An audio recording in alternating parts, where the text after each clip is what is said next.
Alright guys, so I'm back here with my 550 engine kind of refresh project before next season because I had some issues. So what we're talking about today is just using valve lapping compound, or valve grinding compound as it says on here, to lap the flywheel to the crankshaft. So in my case, I'm doing it because I had damage on the crank, which you can see like one video back.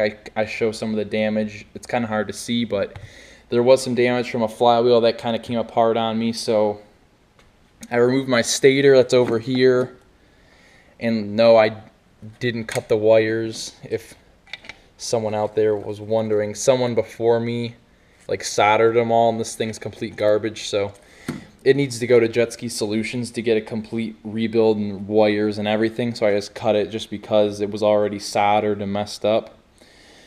So yeah, I didn't hack that. So anywho, all you really want to do is take your valve grinding or lapping compound, a fine grit, rub it on the crank, make sure that the key is out, and then put a little bit on the inside of the flywheel.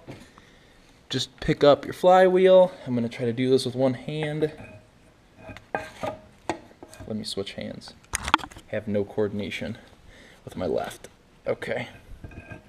So once you slide your flywheel onto your crankshaft, all you want to do is apply pressure going that way, so you're pushing against the flywheel, and then do turns. Usually I use two hands, but right now I only have one, so you just turn it back and forth like this until you have a nice even surface where you can see your whole crank has kind of a clean look to it. And then after that, you're just going to take a rag, wipe it down, check it out. You can still see that there's some damage on this, still some low spot.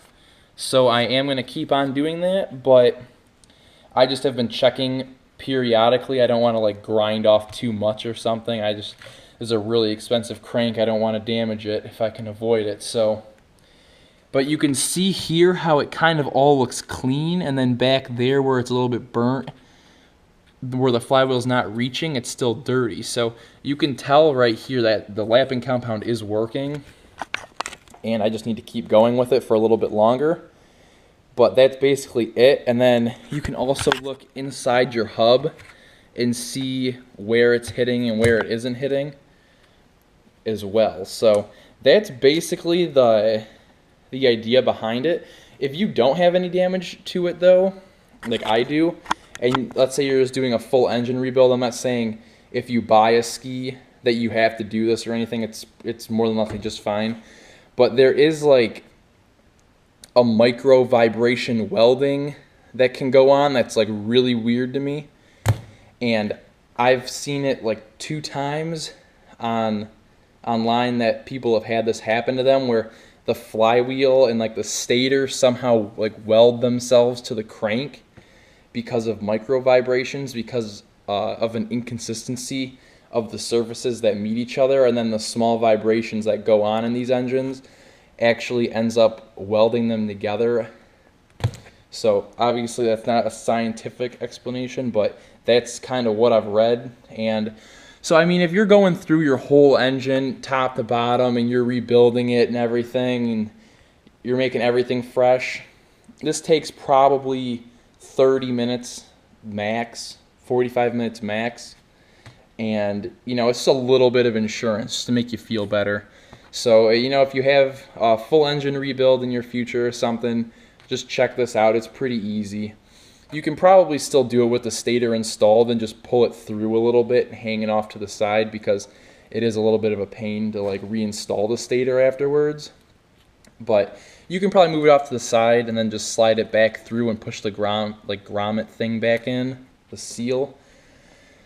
And it should be pretty straightforward, but I just wanted to kind of give a little tutorial because I feel like this is kind of a little known trick that is good to know if you have a crank with a little bit of damage on it, or you know, just a little bit of extra added insurance on one less thing that can go wrong. So anyways, that's it for today. I'm going to finish up lapping this thing and then I'll probably get working on this and maybe make a separate video, a little update of me tearing this thing down and seeing if the stator works and stuff. So anyways guys, thanks for watching, and I will see you in the next one. Peace.